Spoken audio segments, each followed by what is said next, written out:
نسایی برای شما گفتم، مزار پرستی برای شما گفتم، فالبینی برای شما گفتم. اینها چیزایی هستند که برادرای عزیز از اسلام ما نیست. بزمی این باز شما در نزد خدا عاصی و گناهگار میگردید. با اینها رجوع نکنید. امروز اکثر سوداگرها در این مسجدهای ما و شماست، همون خارهایی که شما کلان کلان در دکانهاتون کشال کردین، این نشانه اون است که تو توفیق نداری، تو از خدا نمیترسی، تو ایمانی بر خدا نداری، تو فقط همون خار، از همون خار تو چی داری؟ حاجت و برکت دکان تا طلب داری.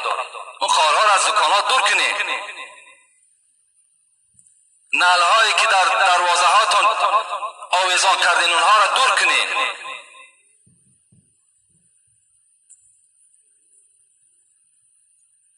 در رمضان کرده باشد، از رمضان ثوابش تماما محروم شده است. رمضان چیزی نیست که همین دهن بستی و تشنگی تمام به همین روزه بجا آمده باشد. نه، تمام اعضای انسان باید روزه دار باشد. بسم الله الرحمن الرحیم. السلام علیکم. که دامله حاجی میرزا، حمام رفتن مردها یک جای درست است یا نه؟ حمام، من برای شما چند حدیث اینجا نویساندم، میخوانم الحال خودتان ملاحظه کنین که حمام چی معنی دارد. قال رسول الله صلی الله علیه و سلم: اتقوا بیتا یقال له الحمام. پیغمبر خدا گفتند از خدا بترسین و آن مکانی که نامش حمام است به اونجا قدم نزنید. قال یا رسول الله انه یذهب الدرن و ینفع المریض. صحابه گفتند پیغمبر خدا، حمام مکانی هست که چرک آدم دور میگردد و بیماری هایی که باشد از حساب حمام بیماری ها نابود میگردد. قال فمن دخل فلیستتر. پس مادام کدامی از شما میخواهد که حمام داخل شود، بایستا که ستر عورت بجا بیارد.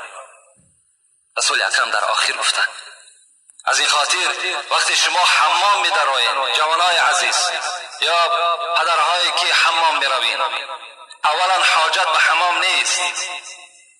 الحمدلله امروز یک سرپوشه داریم یا یک پیچکه داریم که در همون یک کمی همون را بتسبانیم، آب گرم کنیم، در همون سر بدن خدا بشوییم. از اوی که ما و شما در یک جمعیت داخل می شویم که همه اگرچه تو سطر داری لیکن اون دیگرها سطر ندارن، به نظر کردن اونها، به داخل شدن مکان اونها تو هم گناهگار هستی.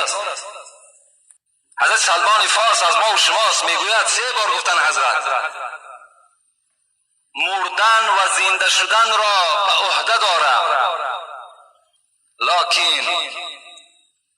لکن نظر کردن به عورت یک برادر را اختیار نمیکنه.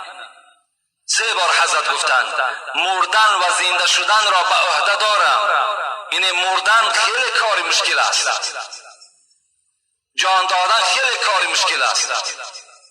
این را به عهده دارم، لکن به عورت یک برادر نظر کردن را من برای خود اختیار نمیکنم.